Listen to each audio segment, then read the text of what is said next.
lack of leadership, a lack of vision in the country today? It's not so much the lack of leadership per se, because there are so many capable leaders here. And maybe that's the problem. There are just too many of them. And they just can't get their act together.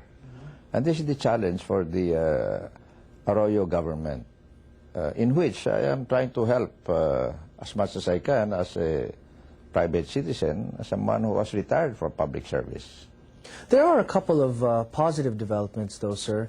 We're seeing military reform moving forward at a very deliberate pace. We're also seeing some successes in cracking down on corruption as well. Let's talk first about cracking down on corruption. How important is that in terms of getting people united behind a single goal? What is needed to be shown at the very outset in a new administration is examples of political will and reforming the setup if it is failing or abusive or corrupt. Give you an example. When I came in 1992, the Philippine National Police was a new organization.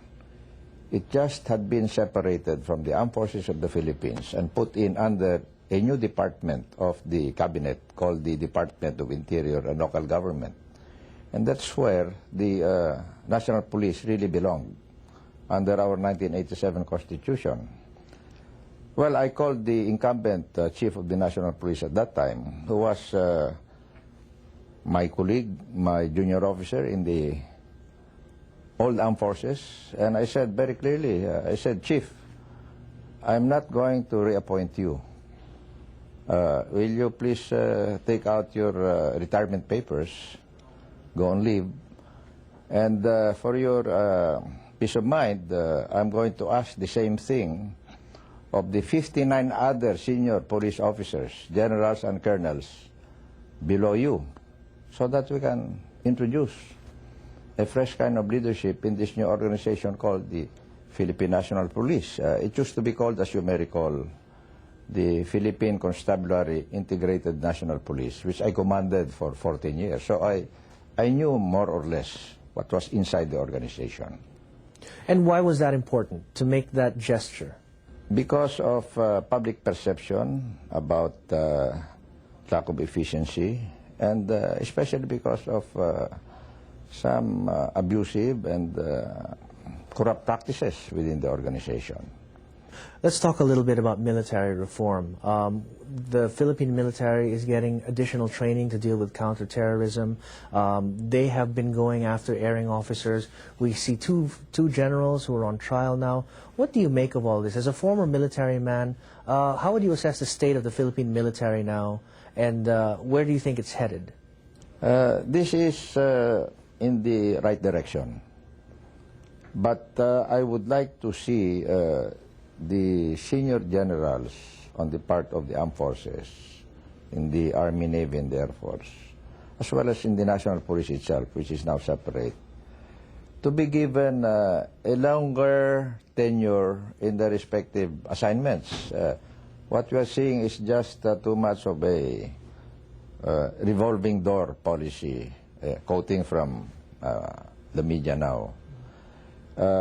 Even a one-year term, which is what most of them have now, some have even just 3 months, you see, is not enough time for reforms which they are sincerely pursuing to be put on the ground and actualized. Just will not happen because governance now is so complicated, especially providing for national security, which is the job of the armed forces, and ensuring efficient law enforcement, which is the duty of the national police. What to you would be a reasonable time for a chief of staff to serve? 3 years is what should be the ideal time. 2.5 years maybe is good enough, but 3 months, 6 months, 9 months, which is the recent experience, just does not work. Mr. President, there's also some concern that all this prosecution of corrupt generals could lead to a degree of unrest in the military. What are your thoughts about that? I do not think so. The majority of the armed forces are, of course, at the junior officer level and below, including the non-officers or the enlisted personnel. And what they would want to see is, again, professionalism throughout, as well as a tenure in public service, in the uniform, that is seen as productive and honorable. Of course, everyone wants to be able to enjoy their pensions after 25 or 30 years of continuous service. But if the government is not able to appropriate the funds for that purpose, because the economy is bad, because there's a big, big debt, and then you are bound to have unrest in the ranks. But it is something that can be managed properly if the entire system operates according to the rules and according to the rule of law. You say the younger officers want to see a more professional, more capable military. Do you think that they view the trial of some of these generals as a positive development towards reform? Yes, the majority would see it that way. Those that would object are those that probably might get hurt if the investigation goes as deeply as it should.